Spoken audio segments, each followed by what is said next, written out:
We have to pick up a couple slides from last class period that we ran out of time. So we're going to start with that before we go into the promotion area.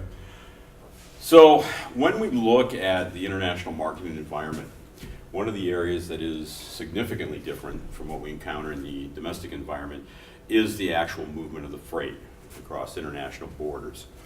And so we have a who's who in the global supply chain diagram up here.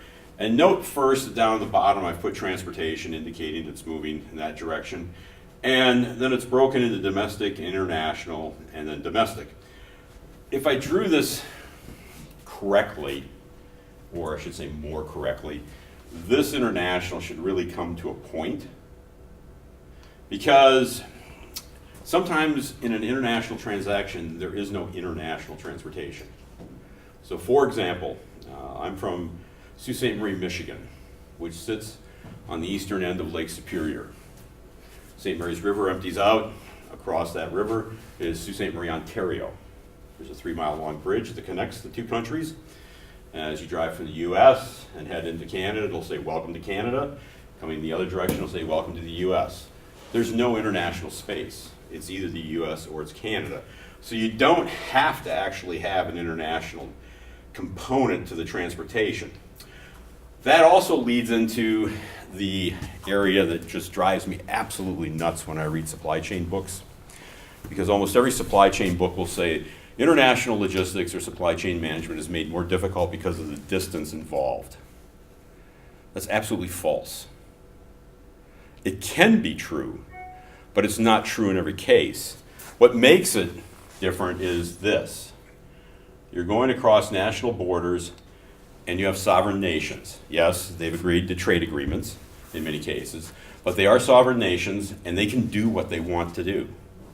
And so the rules and regulations that apply there can certainly make it more difficult. So for example, in my case I was just mentioning, if you're coming from Canada with a load of product headed to the United States, if you do not have the right documentation, that truck will sit in the Sault Ste. Marie, Michigan customs yard until you do have it.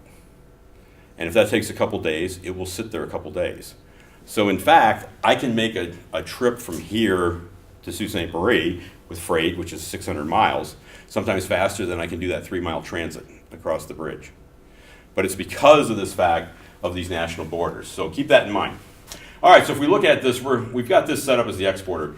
Certainly there's other ways to do this, of course. But even companies that have investments, direct investments overseas or joint ventures, will still, in many cases, be exporting product. Exporter is nothing more than the party that's going to send the goods. They're also the party that's on the hook with the U.S. government. And the way I've set up this slide is that we look at it from the U.S. perspective in both cases. But the exporter is the one that, as far as the U.S. government is concerned, is responsible for providing all the shipment details.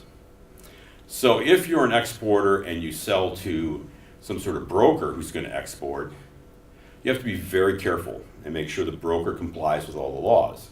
Because the government will not go after the broker if there's a problem. They will go after the exporter. So it's something you just don't normally encounter in a domestic situation. Second entity that we have here that we typically do not find in a domestic environment is the export packing house. The export packing house is a specialized channel intermediary who, and you'll note in the supply chain logistics area, we don't have all these fancy names. You know how they do profiling for consumer groups and they've got all these great names. We just call stuff what it is. It's really pretty boring, but it's very straightforward. Okay, so an export packing house surprisingly packs stuff.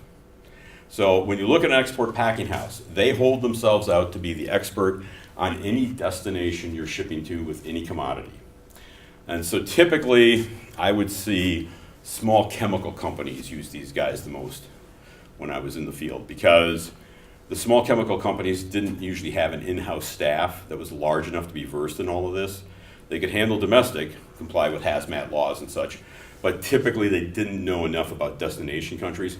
So if you walk into an export packing house office, although it's electronic now, they still have the paper copies, you'll find binders that span about this wide.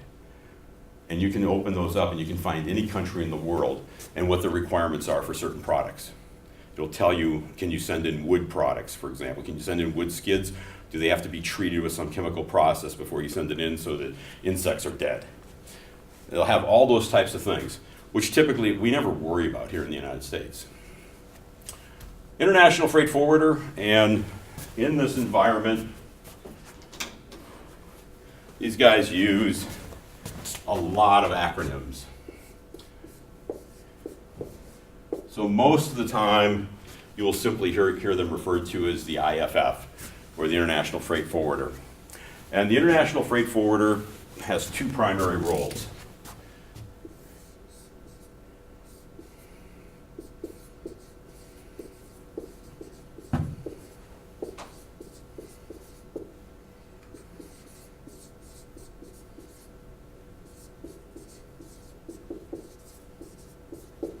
And those roles are that they prepare documentation.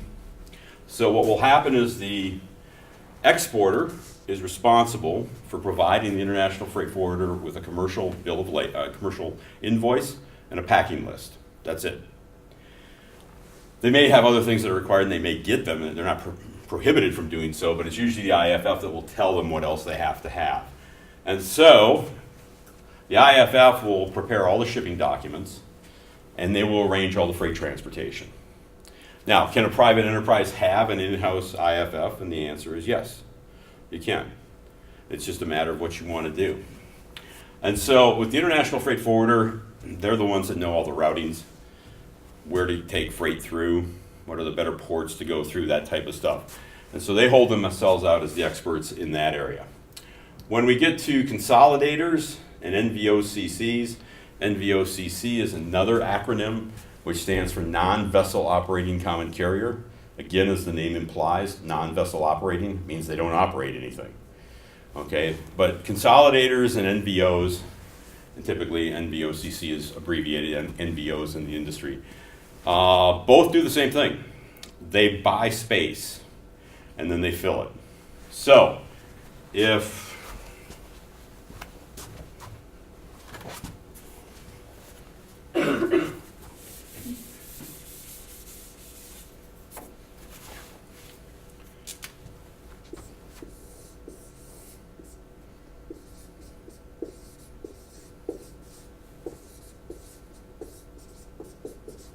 let's say as an exporter, I decide next month I have to ship something. And I call the steamship line and they say, yeah, for that routing, we can get you a 20-foot container for $2,800. Okay, fair enough.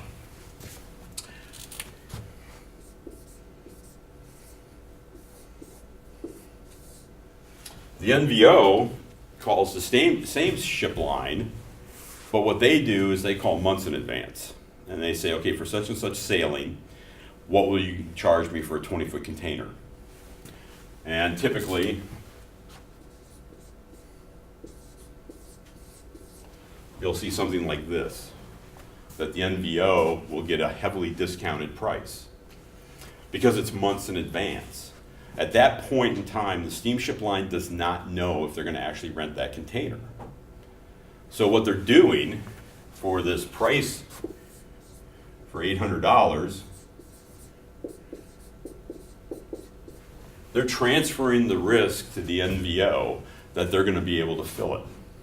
So it's now up to the NVO. And the NVO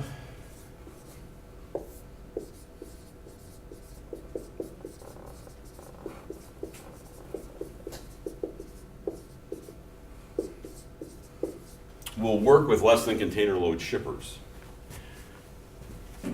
Now, if this is going to fill the entire container, you don't want to use an NVO, but let's just say that for this particular shipment, these guys really only had enough freight to fill that amount of space. And that's not unusual. So now, our company comes to them, it'd be the International Freight Forwarder actually, it wouldn't be the exporter.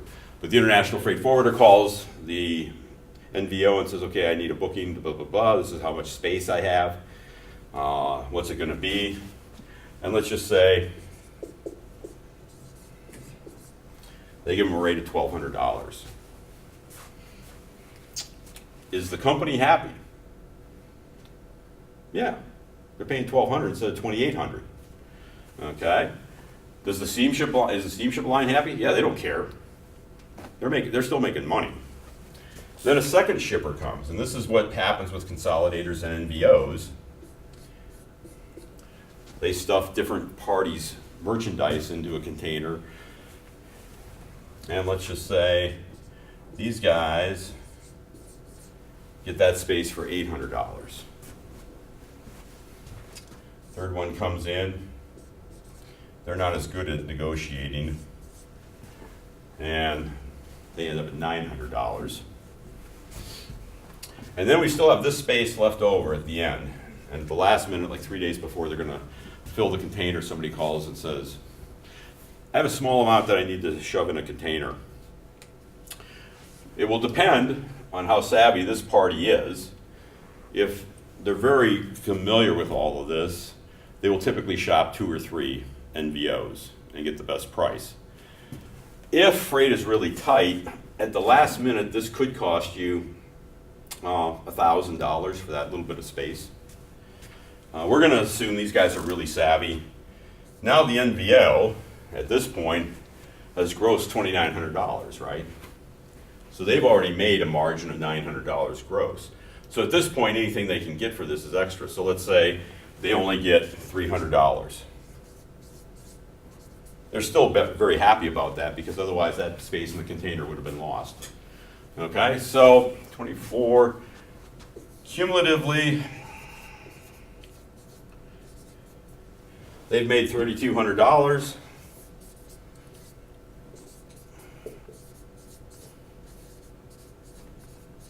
So they've grossed $1,200 on this transaction, or these transactions. Of course, they have expenses and such that come out of this. But generally speaking, everybody here is happy because they're not paying $2,800.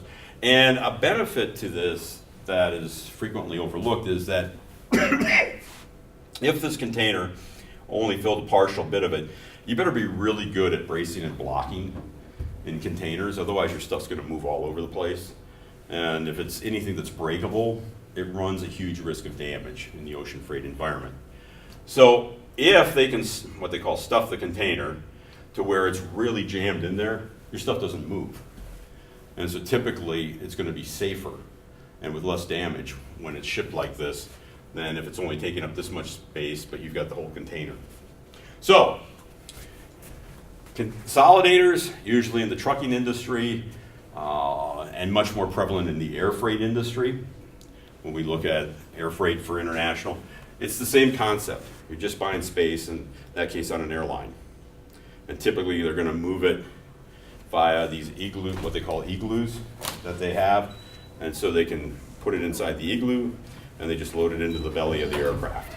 So it's another way of saving money for the channel participants. And then we come to the government authority. And the government authority for the U.S. is going to be U.S. Customs and Border Patrol. And these are the guys you don't want to mess around with. They have a lot of power. I haven't had any negative experiences with them in a very long time, but when I was your age and had a lot more hair and a beard and a mustache and drove a van, my dad was Canadian, so I go across the border to see my relatives a lot. I got hauled in at the Canadian-U.S. border both ways, several different times. And you don't tell them what you're going to do. Well, I mean, you tell them where you're going. So, I mean, you don't say, you have to let me go. But the only thing I ever found that worked in Canada was that they're required to be bilingual. So I would switch into French. And most of the guys in Ontario really aren't bilingual.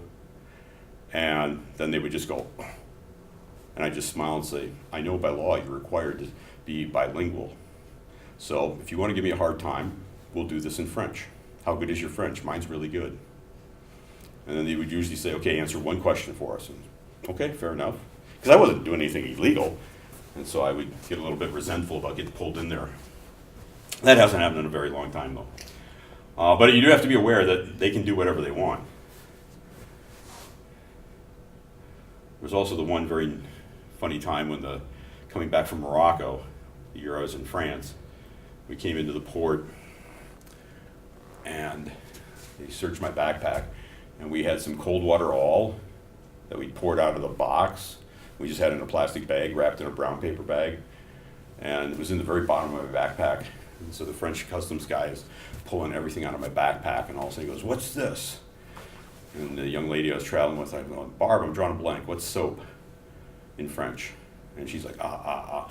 And so the guy, I don't know why he did this, but he thought it was Coke. So he dabs his finger and smells it. Well, I don't know how much cold water all burns when you inhale it into your nose, but I'm assuming by his reaction it really hurt because he threw the whole bag at me and took all my stuff and just threw it on the floor and said, "You can go." I'm like, okay.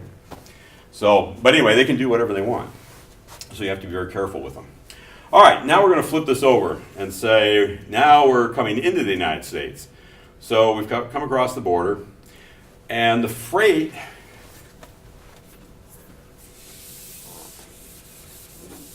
when it comes in,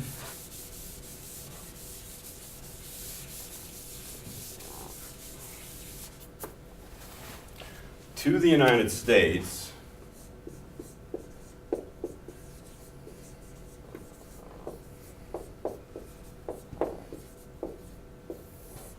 has what we call in-bond status. And in-bond status simply means, as far as the U.S. commerce is recognized, it's not in the United States. Now, physically it is, but as far as being part of the commerce of the United States, it doesn't exist. And so a CFS has to be bonded.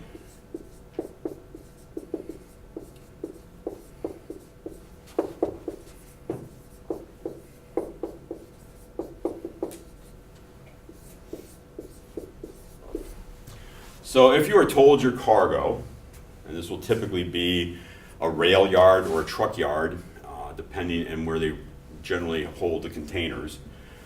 If you're told your freight is at a container freight station, it's no cause for alarm.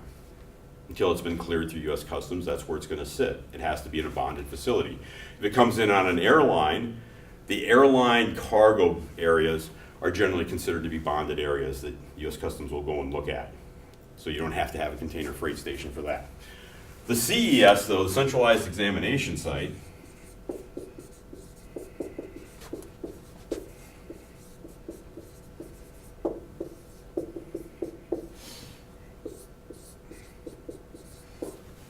is a different animal, and all it can do is cost you money. And never once did I ever see anybody that planned for the fact that they might get their freight examined. Okay, so if our next group here, the Custom House broker, if the Custom House broker is advised by U.S. Customs that they want to examine the stuff, I have to make it available then at the CES site. And the CES is run by private organizations, so they are for-profit operations, but they don't have any part of the government. Okay, they're overseen by the government, but they don't have any other affiliation with them. So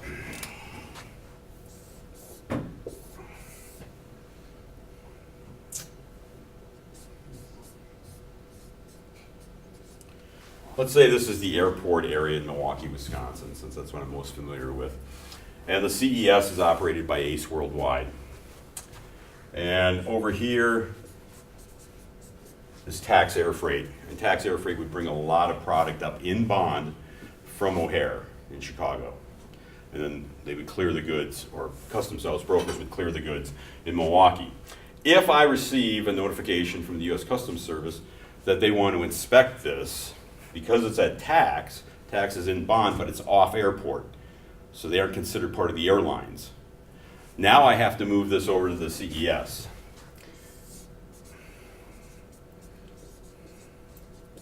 So at the time, tax would charge me like $20 to run over there. It's only a couple miles. Then, if it's just one box, they sit it on a table. The CES employees open up the box. Customs comes along and looks in there and checks for whatever they want to check for. And they either go thumbs up or thumbs down. And usually it's thumbs up. They're satisfied. Okay, close it up. So the CES then in turn would send me a bill. Usually the minimum was $35 for that little exercise. So this $55, who's paying it ultimately? It's the importer. And so it's just another cost that they incur that they probably weren't figuring was going to happen. Now, farther up, about 8 miles away, was the rail yard at the Port of Milwaukee, which now it's a CES, but at the time it wasn't, it was just a CFS. If I would have to arrange for a container to be moved those 8 miles for an exam, it was $110 to go 8 miles. Then, when they back the container up, customs is there. They tell the people to break the seal on the container, and they'll say, just take 3 boxes off the end of the container. And then they put them on the table, they open it up, they look at it, and customs goes, fine, I'm satisfied. And they sign off on the paperwork. So for that little exercise, they might only charge me 50 bucks. So in this case, these guys are now out 160 bucks. But there would also be the occasions where I would be informed by ACE, customs has indicated they want to do a complete devanning of your container. And I'd go, okay, go ahead. Not anything I can do about it. Now, a 40-foot container is going to be about the length of this room. If they floor load it, which is they're trying to maximize cubic space, means the stuff isn't on a skid. So you can't bring a fork truck in and easily unload it. If it's floor loaded, they have jammed the whole container filled with boxes. You have to then take every one of those boxes off individually. Now, a 40-foot container takes a long time to load that way. It also takes a long time to unload. Now you have these boxes spread all over the floor of the exam area, and customs walks by and goes, I want to look at that one, I want to look at that one, I want to look at that one, and that one. And they bring them up, and they look at them, and okay, good to go. So then they got to put them all back in the container. Never once did ACE call me and say, okay, container's good to go. It was always, well, container is stuffed, but I don't know how they loaded it because we still have 12 boxes sitting on the loading dock. Okay, so I would have to hire, usually Tax Air Freight, to separately deliver these extra 12 boxes. Okay, so an entire day of doing that could easily run $400 to $1,000. And again, for the importer, they'd always yell at me, like I had some control over it. But if you look at this now, they're picking up somewhere in the neighborhood of over $1,000 in charges that they didn't plan for at all, and somehow they're going to have to recoup that.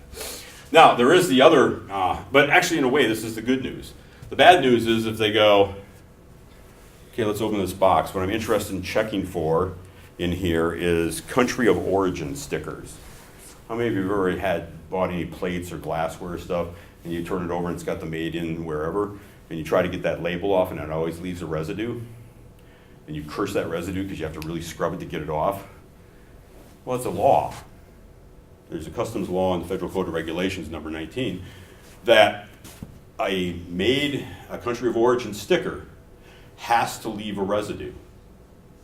And so when customs comes by, if they take their thumb and they flick that label and it just pops off and doesn't leave a residue, your goods are not coming into the country. So at that point, you then have a choice. You can get labels, and you can pay somebody to put the labels on every item that you're bringing in, which is typically cost prohibitive. You can re-export at your own expense, or you can have the goods destroyed under customs supervision. And you wouldn't think that many people would choose the latter, but on 2 or 3 separate occasions, I would have to watch the goods be destroyed, because the people would decide there's no point. If they're bringing it in for Christmas, for example, and it was only for the Christmas selling season, they weren't going to be able to use it for that, they'd say, destroy it. Well, then you're paying these guys, because they're the ones that destroy it. So if it's anything that's breakable, they just lay it all out on the floor and they come in, they've got their fork truck, and they just roll back and forth over the stuff and just crush it. And customs stands there, has a conversation with you, and you just think to yourself, God, what a waste. But those are your choices.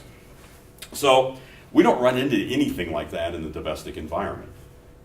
You don't run into people saying, well, hey, we're going to destroy your goods because it doesn't comply with this. So you have to be aware of all these different rules and regulations that are associated with this.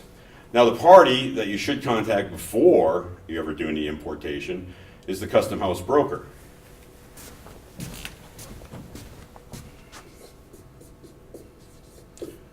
Usually referred to as the CHB.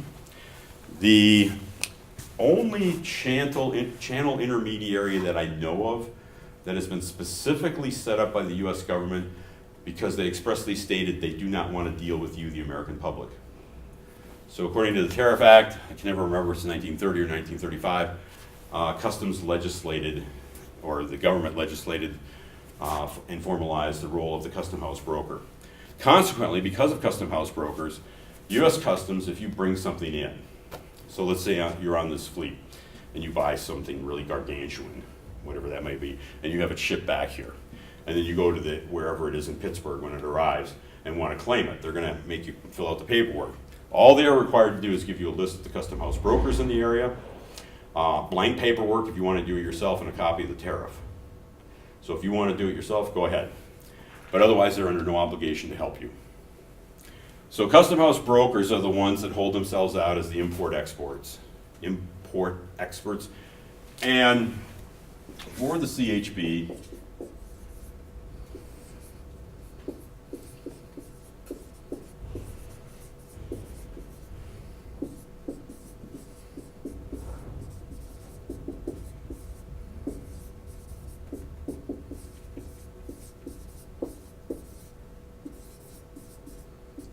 again, they do a variety of things, but their two primary roles are to clear goods out of this in bond status. So once they get a notification, they can send it on to the CFS or to the airline or wherever. For the transportation group, this is their guarantee that they're safe as far as the government goes, that they can release the goods into the commerce of the United States, which is to say they can go ahead and make final delivery. The other thing that they do is you determine how much duty is due, and you prepare what's called an entry summary, which categorizes everything that's in the shipment according to the harmonized tariff system. And again, for domestic, we never do any of this kind of stuff. It just doesn't exist. Then we have these entities, bonded warehouses and foreign trade zones, which again, we don't usually run into in a domestic environment.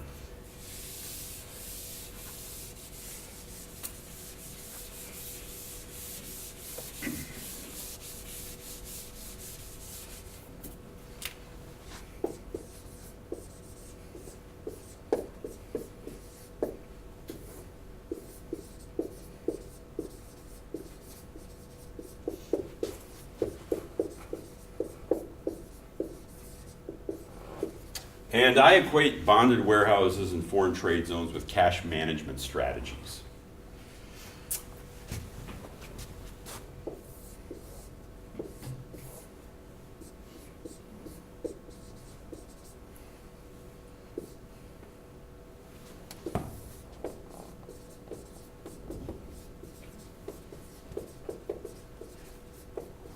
And bonded warehouses can be public or private. Okay, so the ones that I dealt with were private. So this is a diagram of a company's warehouse area that they had. And inside of it, they had a fenced off area with razor wire around the top, locked up. This was considered their bonded area. It was a secure facility within their own operation. With a private one, you can only handle your own goods. If it's a public bonded warehouse, you can handle anybody's stuff. But this was an alcoholic beverage distributing company. And so in their bonded warehouse, they would put their imported shipments.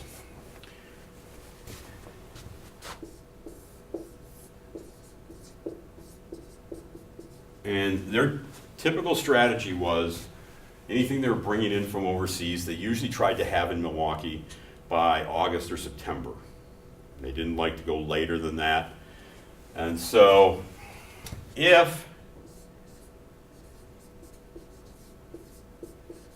let me back up. One of the main products I would clear for them was Absolute Vodka. And Absolut vodka is incredibly cheap when it comes into this country. After you add customs duties and the Bureau of Alcohol and Tobacco excise taxes, the price skyrockets. So a 20-foot container would typically have about $50,000 in duty they would have to pay. Well, their primary selling seasons at that time were Thanksgiving, Christmas, New Year's. If they take these contents and put them directly in the bonded warehouse, they pay nothing at that time. Then, when they bring it out, they pay, but you can literally do it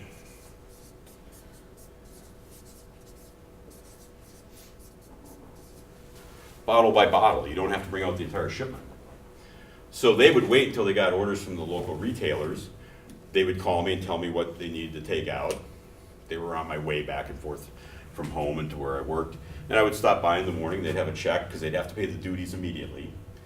And so it wasn't uncommon for me to stop and pick up a check for several $1,000s and attach it to the paperwork, and then they could bring the goods out, deliver them to the retailer. They can bill the retailer right away. So they don't have that time value of money sitting there churning for a couple of months at 50 grand. Now it's just whatever it's cost them for that particular shipment to bring out. And so this is how you can use a bonded warehouse. You can also use a bonded warehouse in another way, which is we don't have as many of these as we used to, but in a quota system, you can have the quotas always open January 2nd in this country, and literally some of the quotas fill within 48 hours. So if you've got something what they call on the water or in the air coming in, and the quota fills, if it's an absolute quota, you can't enter it. They won't clear it for you. So you have your choices: re-export, destroy, or if you want to, put it in a bonded warehouse. And a lot of times people will use a bonded warehouse for that because they pay no duty. The goods are just sitting there. But what they're betting is that Congress will pass an authorization to increase the quota amount. And if they do, then you can quickly bring it out of the bonded warehouse, enter it, and put it into the commerce of the United States. So that's a couple different ways that bonded warehouses get used. Foreign trade zones are a little bit different.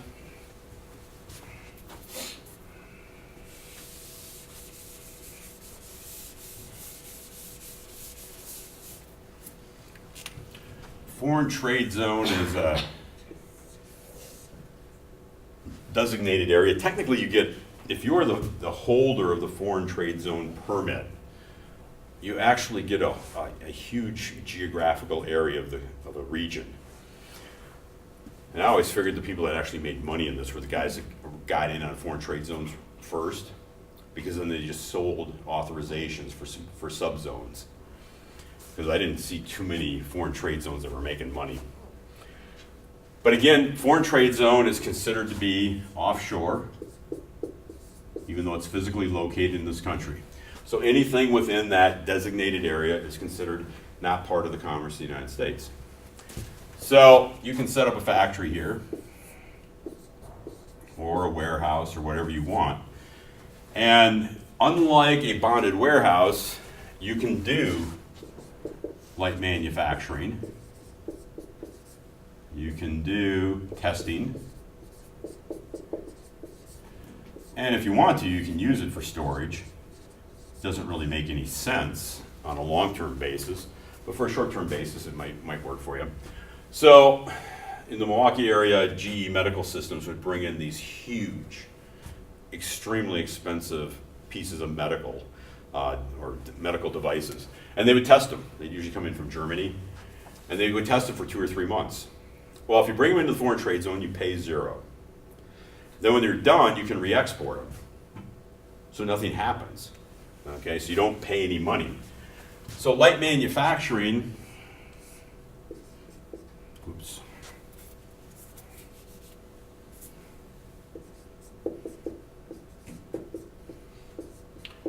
Let's say you have 3 semi-finished component parts that when you screw them together, it makes a product. And these respectively come in, if you brought them in individually, they'd come in at 4%, 5%, 7%. Well, the way the tariff is set up, finished goods are often cheaper. They have a cheaper duty amount. And so, when you combine it,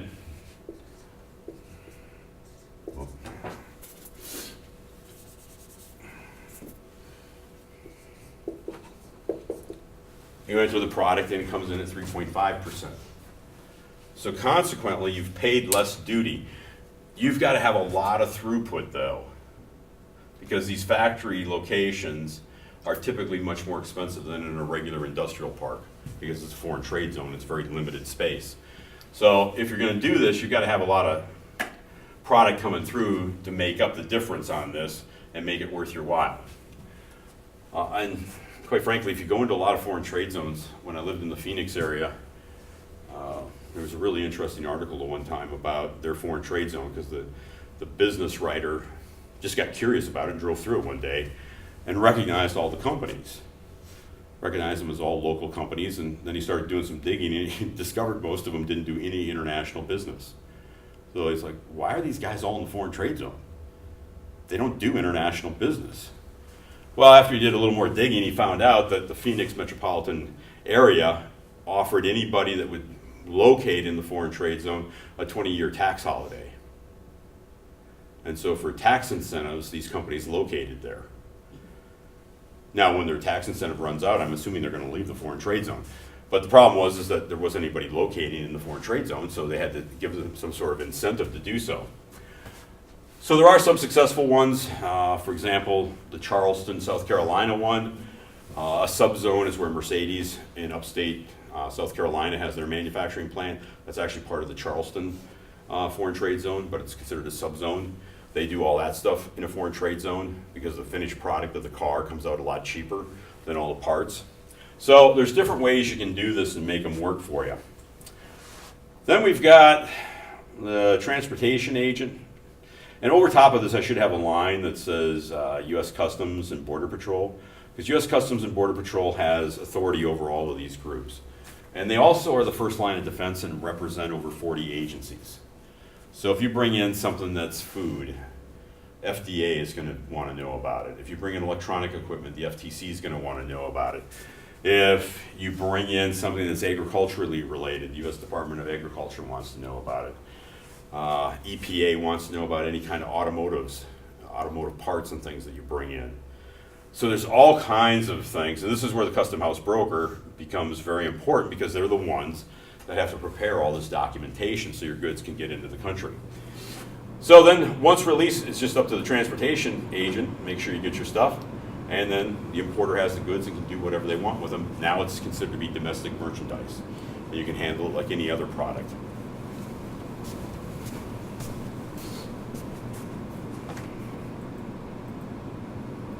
Now, another area,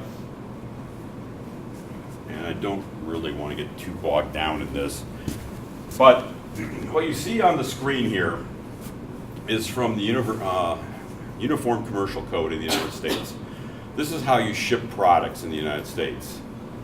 If you'll note, every one of them ships under what's called a FOB, excuse me, freight on board designation. So in the domestic environment, in the United States, you can use FOB for everything. Okay, all these extra appendages and stuff, for our purposes, I don't care about today. Just understand that you can use FOB for everything. Now, in the international environment, you have 1, 2, 3, 4, 5, 6, 7, 8, 9, 10, 11 terms of sale that you use. Some of them can be used for any mode of transportation, but if we look, we've got our friend FOB right here, and note it can only be used for water transportation. So it's very easy if you're a custom house broker or freight forwarder to recognize when you're dealing with somebody that has no international experience, because they'll send you the paperwork. It'll be for an air freight shipment, and they'll say terms of sale or FOB, and you just go, nope, won't work. So the Incoterms, which is another acronym for the International Commercial Terms of Sale, have been around for a very long period of time. Starting in 1990, they made the decision to review and renew and republish them every 10 years. So we're all getting very excited because 2020 is approaching and we're going to have a new set of Incoterms. Now, Incoterms, quite frankly, are about the most boring thing you can study, quite honestly. But if you're going to be involved in international work, in shipping, you absolutely have to understand them because they designate who's paying for what and where risk transfers in the channel. And if you don't pay attention to that, people end up with their freight in places they don't want it, or they end up paying for things they didn't think they were going to pay for. And if you understand it, you can figure things out pretty rapidly. So for example, the one time I picked up the phone and the guy was yelling. And I'm holding the phone out here and he's just screaming. I'm thinking, don't recognize the voice. So when he finally had to take a breath, I was like, hey, who am I talking to? And he identified himself as a vice president for international for one of the local paper plants, about 18 miles south of Green Bay. And I went, I don't do business with you. Why are you calling and why specifically are you yelling at me? And this was early December. He said, and then he finally calmed down. He said, well, here's the deal. We're going to shut down the paper mill. We always shut down between Christmas and New Year's. We're going to shut down and install new paper rollers. Okay, still don't see how I'm involved in this. Well, I've ordered new paper rollers from Germany, and I don't know where they are. Well, paper rollers are like 20 feet long, right? And about this big around, pure steel. I mean, they're pretty hard to lose. And so I was like, well, okay, again, I still don't see where I'm involved in this. He goes, well, can you help me figure out where they are? Do you have any paperwork? I hear him rustling around on his desk. And all of a sudden he starts opening something and he starts describing it to me. He says, yeah, fax those over to me. And literally within 30 seconds of looking at his documentation and understanding these things, I was able to call him back and say, it's in Montreal. And then his reaction was, what's it doing in Montreal? And I said, because that's how you bought it. He said, what do you mean? I said, your Incoterm says you're buying it to Montreal. Well, I don't want it in Montreal, I need it here. I'm like, yeah, I get that, but that's not how you bought it. Oh my God, I'm gonna lose my job. Do you know how much it costs if a paper mill is down for a day? It's literally millions of dollars. I'm like, yeah. He goes, so I have to get that stuff here. Can you help me? I went, I can help you, but I have no jurisdiction in Canada. I'm a custom house broker in the United States. And so, that's interesting. So then he asked, he said, well, actually, then he said the magic words. He says, I don't care what it costs. If you can get this stuff to me as soon as possible, do it. I said, okay, first thing I need is I need a power of attorney from you, and then I'll get on it, because he said those magic words, no matter what it costs. I made a lot of money on that transaction. And literally, if he knew his Incoterms, it would have cost him an extra $300 to get the freight moved to Green Bay, as it was to cost him over an extra $5,000 to move it from Montreal into the Green Bay area. So Incoterms are something you run into in the international environment that we just don't run into in other situations. So if you're going to actually spend much time in the international marketing environment and be responsible for knowing what's going on, you have to have a working knowledge of Incoterms. There we go. All right. Any questions about that? All right, let's go then to today's topic.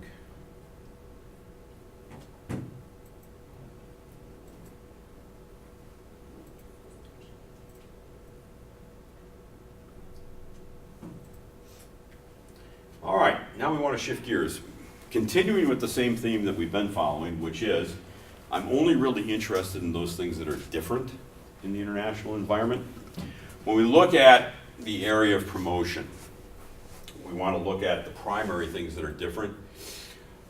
Just a very brief review of the whole idea of integrated marketing communications, or IMC, that basically you're going to coordinate your company's communications so there's no confusion. And I always think about this as being like a differentiated targeting strategy where you're going to different groups and you don't want the messages to be confused. And so it includes our 4 big areas of promotion: advertising, personal selling, sales promotion, and public relations. In that respect, there's not a whole lot that's different. And again, advertising, we talk about it being a paid message that's communicated in a non-personal way. No difference really there. But what we do want to be aware of, and a possible difference is, are we going to do single country advertising? Are we going to do it on a regional or pan-regional, or are we going to do global advertising? So you have to be able to determine, and if you think about this, it correlates a little bit to our different viewpoints, polycentric, regiocentric, etc. About this idea, of course, is that everything's unique, and that we're going to have advertising that's unique to every culture. The proponents of regional or global advertising argue that, in fact, what's happening is you see this coalescing of customer needs and wants. And so people that are of a certain high economic bracket, for example, no matter where they are more similar to each other than they are to lower economic strata in their own country. Okay, so you get this idea that you can use the same messaging to them across different countries because of their similarities. So you have to decide what's going to work. Is it in fact going to be something that has to be single country advertising, which of course will become more expensive, or are you going to use a regional or global advertising approach? And we define the global advertising as those elements, all the art and copy, etc., that they're designed for worldwide usage. And of course, symbols and things like that are easily understood. So when you don't have anything that's a language, it might be easier to get recognition. So something like Nike with their swoosh emblem is universally recognized around the globe. Some of the other things, you might have a little harder time doing. And if you can do this, primary attraction is that it's cheaper. You get economies of scale. You develop a marketing message one time in a campaign, and then you can use it in different channels and in different countries. Now, if we look at our old general model of communication, we have our sender, the encoding of the message, the channel message traveling to the person who's receiving it. The receiver has to decode the message and extract meaning from it. And all the while there can be noise running through the channel. Okay? So the classic example of this is everybody sitting in a circle, tell the first person a phrase they're supposed to say to somebody, and you repeat it to each other as you go around and see by the end what the phrase actually is. And typically it won't be anything that was said at the very beginning. So this is fairly normal, that noise can be all kinds of stuff. It can be people that are interfering in what's going on in the environment. It can be technical difficulties. There's all kinds of things that can go on in an environment. And you can argue that noise may differ from culture to culture. So you have to be aware of that. So when we look at the communication, we're trying to see, are we actually going to get the intended message to the receiver?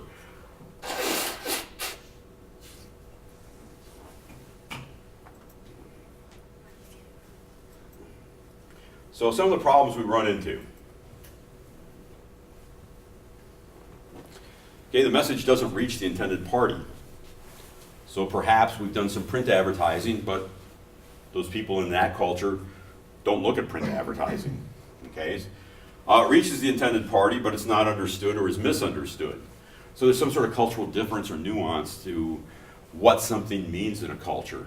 And so consequently, the person looking at it goes, well, yeah, the message reached me, but I don't really understand what you're trying to say to me. Or the message might resonate with them, or might reach them, but it doesn't have any meaning to them. It's not important in their situation or their culture. And so they don't respond to it as you would like them to. And then, of course, we can have noise that's interfering with the effectiveness of the message actually being transmitted. So when we think about this on a global perspective or an international marketing perspective, keep in mind that a lot of this can be technical, that there may not be the same methodologies of transmitting messages. It can also certainly be cultural and laden with cultural understanding and messages and how people interpret things. It can also be judged a little bit by what type of society it is, who has influence in that society, and how it will be received. If you think about this in terms of a more abstract channel arrangement, in different countries there's different channel arrangements and who you have to contact. We're not necessarily used to that in the United States. We don't understand as much about relationship building in some of these sort of convoluted channels that you find sometimes in global environments. So we have to think about that. So now, if we think about the content, can it be standardized or adapted? Or does it have to be? And those that advocate for a standardized approach, they talk about converging world markets.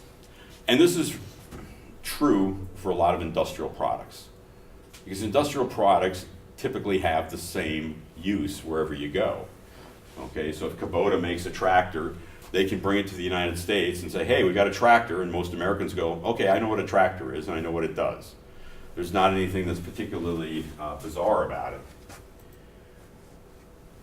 Then you have on the other side those that believe that consumers are still different, and so that you have to tailor the message to them, and therefore that requires adaptation. And then you have a third area that has evolved, which is this idea of pattern advertising, that you compromise, that you keep part of the message the same, and then pieces that you think have to be adapted to the local environment, you can do that. So it might be interesting, for example, in Paris, to go to a Starbucks and look and say, okay, are they using a global advertising, or do they actually do more of a pattern advertising? So are they, what if you just sit there and watch what they're doing and how they've displayed stuff in the store, is it the same or isn't it?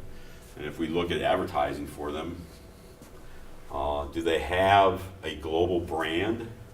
Because again, with some types of products, they want to connote the country of origin type of thing. And okay, this is an American brand or this is a German brand, and this is how we do things.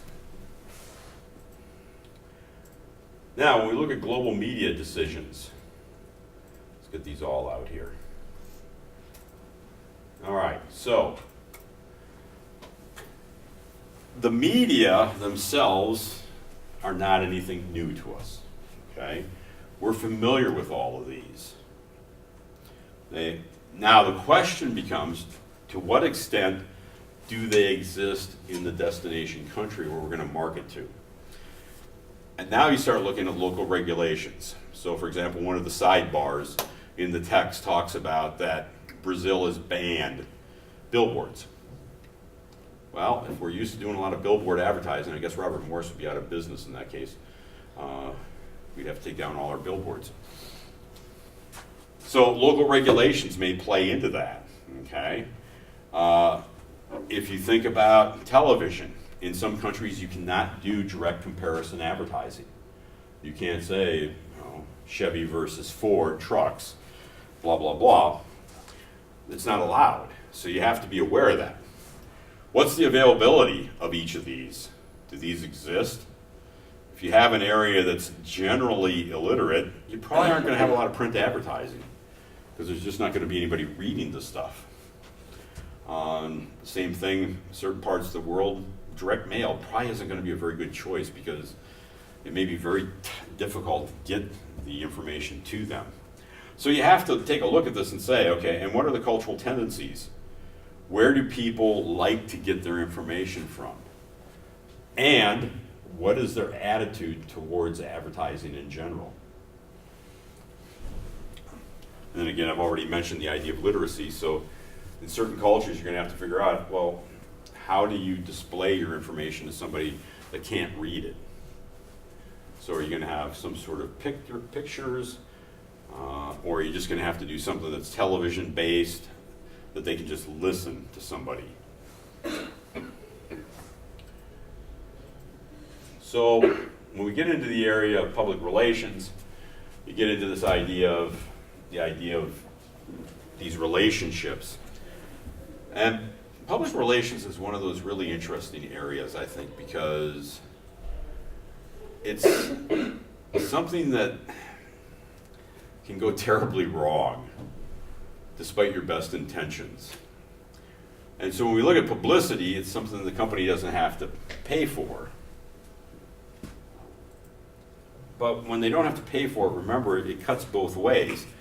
So an incident I remember when I was doing my internship with DuPont in Paris, in Bhopal, India, Dow Chemical had a plant explode, and it killed a whole bunch of people. And Dow Chemical was just savaged by everybody. You know, they were inconsiderate, they'd taken advantage of the lower class Indian people, blah, blah, blah. And the office I worked in at the time was right across from where the communications people were. And that one morning I came in and there were just a ton of people in that office, just everybody chatting. I didn't know what had happened. I found out later from my boss. And so it was a couple days later when I saw the guy that was the head of that. And so I started talking to him. I said, so I can't, I was sort of being sarcastic. This couldn't happen to DuPont, could it? Oh, no, never. We take all kinds of precautions. I'm thinking, sure you do. I bet you do. It wasn't until years later that an article gets published. And remember now, Dow has taken a huge hit to their stock price.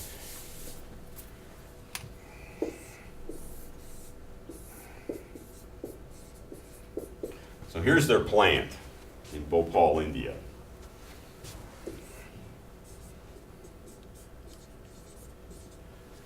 It's built some distance away, several kilometers away from the nearest village.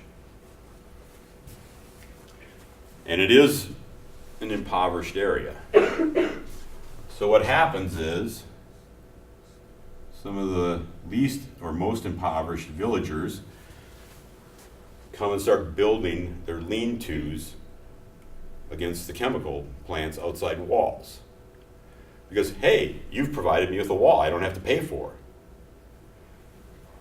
What does Dow do? Dow appeals to the local magistrates, says, look, this is a dangerous situation. You have to remove these people. Local magistrate does nothing. Dow Chemical ends up with a village literally attached to their plant.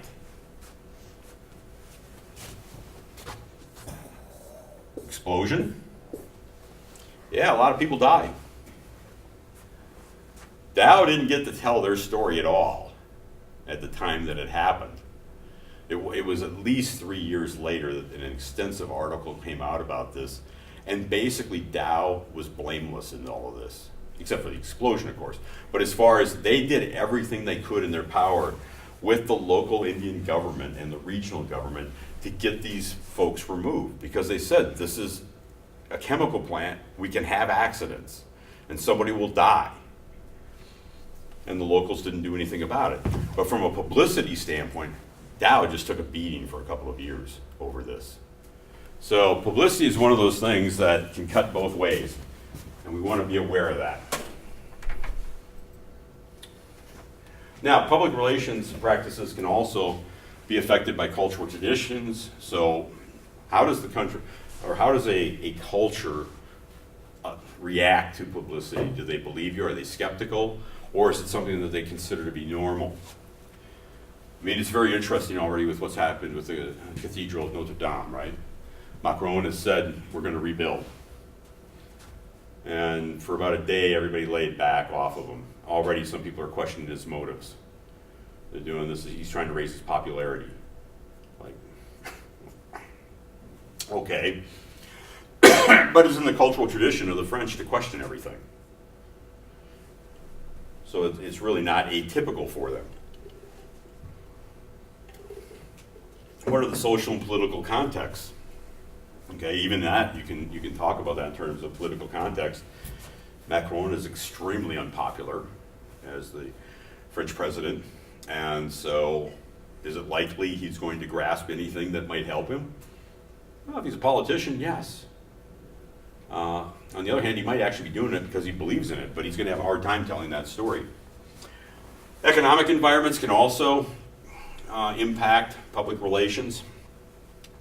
Now, you have to understand these differences, and you have to be able to tailor your message appropriately depending upon the local attitudes of the people. And again, talking about Bhopal and this idea in a crisis, all the research shows that just tell the people what happened. You know, accept it and say, if you screwed up, you say you screwed up. People tend to be much more forgiving than if you try to hide it and then it later comes out that you did something wrong.